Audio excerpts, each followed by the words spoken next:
ഒരു നാടാകെ കാത്തിരുന്ന കല്യാണം. വരൻ സൂര്യ, വധു മിത്ര. എന്നാൽ ഈ കതിർമണ്ഡപത്തിന് മറ്റു ചില ലക്ഷ്യങ്ങളുണ്ട്. ആരും മറക്കില്ല ഈ കല്യാണ ദിവസം. കാണാൻ കാത്തിരിക്കുക. സ്വയംവര പന്തൽ എല്ലാ ദിവസവും രാത്രി 8 മണിക്ക്. തനിക്ക് ബോധം വീഴാതെ വന്നപ്പോ ഞാൻ പേടിച്ചുപോയി. അതുകൊണ്ടാ തന്റെ ഫോണിൽ നിന്ന് നമ്പർ എടുത്ത് ഞാൻ ഭാവനേച്ചി വിളിച്ചത്. എനിക്ക് എന്താ ജയേഷ് സംഭവിച്ചത്?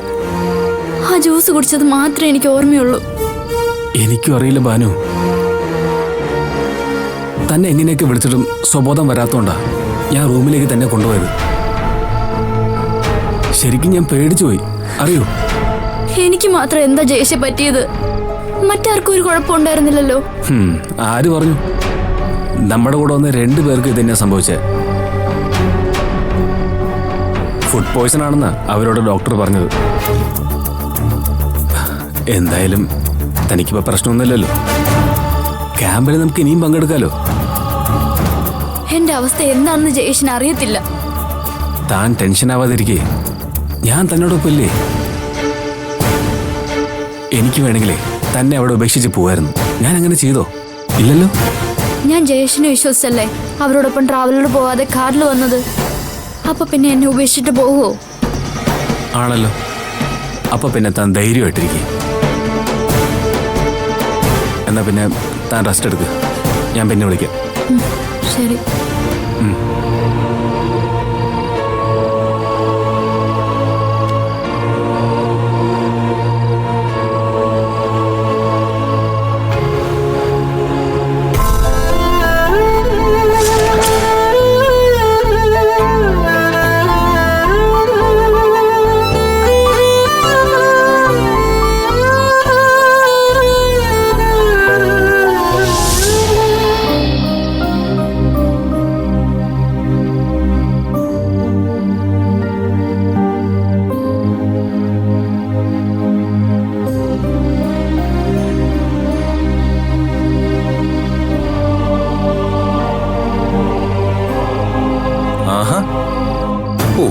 ഇവിടെ ഇരുന്ന് കഴിക്കാണോ?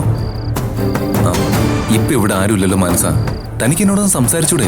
എനിക്കൊന്നും സംസാരിക്കാനില്ല. താൻ ഇവിടെ ഇരുന്നേ. ആഹാരത്തിന് മുന്നിൽ നിന്ന് എഴുന്നേറ്റ് പോവാൻ പാടില്ല. അല്ല, താനെന്താ അവർക്കൊപ്പം പാർട്ടിക്ക് പോരുന്നേ? ഈ വീടൊരു കള്ളന്റെ കയ്യിൽ ഏൽപ്പിച്ചിട്ട് പോകാൻ അവർക്ക് പറ്റില്ലല്ലോ, അതാ. ഓ അങ്ങനെ. ശരി, താൻ ഇത്രത്തോളം എന്നെ വെറുക്കൊന്നും ഞാൻ കരുതിയില്ല. സുനിലെ, എനിക്കൊന്നും സംസാരിക്കാനില്ല എന്ന് ഞാൻ പറഞ്ഞില്ലേ? എനിക്കറിയാം. ഞാനന്ന് റൂമിൽ കയറിയ ദേഷ്യമല്ലോ തനിക്കിപ്പോഴും. അത് പിന്നെ താൻ എന്നെ പിടിച്ച് പുറത്താക്കിയതുണ്ടല്ലേ? അതിന്റെ സത്യാവസ്ഥ ഞാൻ നിന്നെ കൊണ്ട് പറയിപ്പിക്കാൻ നോക്കിക്കോ. ഒരിക്കലും പറയില്ല മോളെ. എനിക്കാകെ ഉള്ളൊരു ഗ്രിപ്പ് അതാണല്ലോ. ചതിയിലൂടെ അല്ല അങ്ങനെ ഒരു ഗ്രിപ്പ് ഉണ്ടാക്കി എടുക്കേണ്ടത്. നോക്കിക്കോ, ഇതിനുള്ള മറുപടി ഞാൻ തന്നിരിക്കും. ഞാൻ ചതിച്ചതല്ലോ, നിന്നോടൊപ്പം ജീവിക്കാൻ വേണ്ടിയല്ലേ. ഇങ്ങനെ വെറുത്ത് വെറുപ്പിന്റെ ഒടുവില് മാനസക്കുട്ടിക്ക് എന്നോട് പ്രേമം തോന്നിയാലോ? അഴകിയ രാവണനിലെ കുട്ടിശങ്കരനാവാൻ നോക്കണ്ട. അത്രയ്ക്ക് മണ്ടിയൊന്നും അല്ല ഞാൻ. ഒത്തില്ല.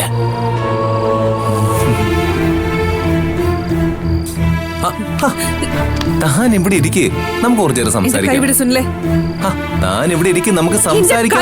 മര്യാദയ്ക്ക് വിടാനാ ഞാൻ പറഞ്ഞേ. താൻ ഇവിടെ ഇരിക്കേ. എന്റെ ശരീരത്തെ തൊട്ട് കളിക്കരുത്. അതിന് ഞാൻ തനിക്ക് അന്യനൊന്നും അല്ലല്ലോ. അതൊക്കെ പണ്ട്, ഇനി അത് നടക്കില്ല. ഓഹോ, അങ്ങനെയാണോ? എന്നാ പിന്നെ നിന്റെ അനുവാദം ഇല്ലാതെ നിന്റെ ശരീരത്തെ തൊടാൻ പറ്റുമെന്ന് ഞാനൊന്ന് നോക്കട്ടെ.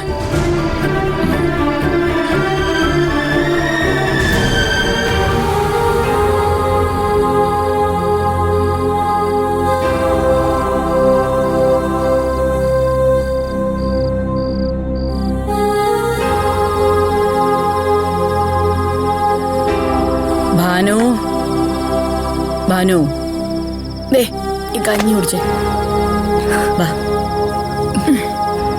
മക്കൾക്ക് ഇപ്പൊ എന്തെങ്കിലും ബുദ്ധിമുട്ട് തോന്നുന്നുണ്ടോ? ഇല്ലമ്മ, ഇപ്പൊ കുഴപ്പമൊന്നുമില്ല. വാ, ഈ കഞ്ഞി ചൂടോട് കുടിക്കേ. ക്ഷീണമൊക്കെ മാറട്ടെ. അമ്മയോടെ വെച്ചോ. വേണ്ട, അങ്ങനെ പറഞ്ഞാൽ പറ്റത്തില്ല. ഇപ്പൊ തന്നെ കുടിക്കാം. ആ പുറത്തുനിന്നൊന്നും വാങ്ങിച്ച് കഴിക്കില്ലേന്ന് പറഞ്ഞാൽ നീ കേക്കത്തില്ലല്ലോ. ഇങ്ങനെയൊക്കെ സംഭവിക്കുന്ന ഞാൻ അറിഞ്ഞു അമ്മ. പെൺകുട്ടികളാവുമ്പോൾ എല്ലാ കാര്യത്തിലും കൂടുതൽ ശ്രദ്ധ വേണമെന്ന് മുതിർന്നവർ പറയുന്നത് എന്തിനാന്ന് ഇപ്പം മനസ്സിലായില്ലോ. ആ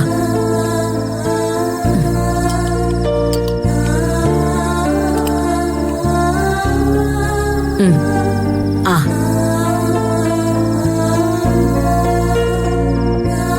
ഒന്നാമതേ കൂനുമ്മേ കുരു എന്ന് പറഞ്ഞ് ഓരോരോ പ്രശ്നങ്ങളായിട്ട് നമ്മൾ ഇന്ന് നേരിട്ടുകൊണ്ടിരിക്കുന്നത്. കാലം വളരെ മോശം മോളെ. അങ്ങനെയുള്ള വാർത്തകളാ ഓരോ ദിവസവും നമ്മൾ കേൾക്കുന്നത്. ഇന്നേ ഏറ്റവും കൂടുതൽ പ്രശ്നങ്ങൾ നേരിടുന്നത് പെൺകുട്ടികളാ. ആ അവർക്ക് ഒരു രീതിയിലുള്ള പ്രൊട്ടക്ഷനും ഇപ്പൊ കിട്ടുന്നില്ല. അതുകൊണ്ടാ എവിടെ പോയാലും ഒരു ശ്രദ്ധ വേണമെന്ന് അമ്മ പറയുന്നത്. ഇനി ഞാൻ ശ്രദ്ധിച്ചോളാം അമ്മ. ശ്രദ്ധിക്കണം മക്കളെ. അമ്മയ്ക്ക് പറയാനല്ലേ പറ്റത്തുള്ളൂ, അല്ലേ? ദാ. നിന്റെ ഭാവനേച്ചും സൂര്യേട്ടനും പോയിട്ടില്ല. മക്കൾക്ക് സുഖമില്ലാത്തോണ്ട് അവര് പോവാത്തത്.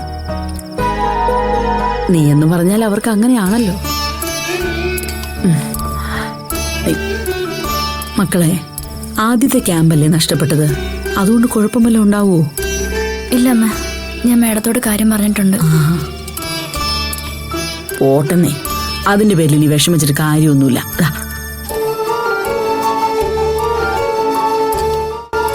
മക്കളെ, എപ്പോഴും നീ ഒരു കാര്യം ഓർത്തോണം. ലക്ഷങ്ങൾ ചെലവാക്കി നിന്നെ പഠിപ്പിക്കുന്നത് സൂര്യമോന. അവരുടെ പ്രതീക്ഷകൾക്കൊത്ത് നീ വരണം. എന്നാലേ ഈ അമ്മയ്ക്ക് സന്തോഷം ഉണ്ടാകത്തുള്ളൂ. ഞാൻ എല്ലാം ശ്രദ്ധിച്ചോളാം അമ്മ. ദേ, ഈ വെള്ളം കുടിക്കേ. വേണ്ട അമ്മ. ആഹാ, വേണ്ടെന്നൊന്നും പറഞ്ഞാൽ പറ്റത്തില്ല. ക്ഷീണമൊക്കെ മാറണമെന്നുണ്ടെങ്കിൽ കഞ്ഞിവെള്ളം കുടിക്കണം. ദാ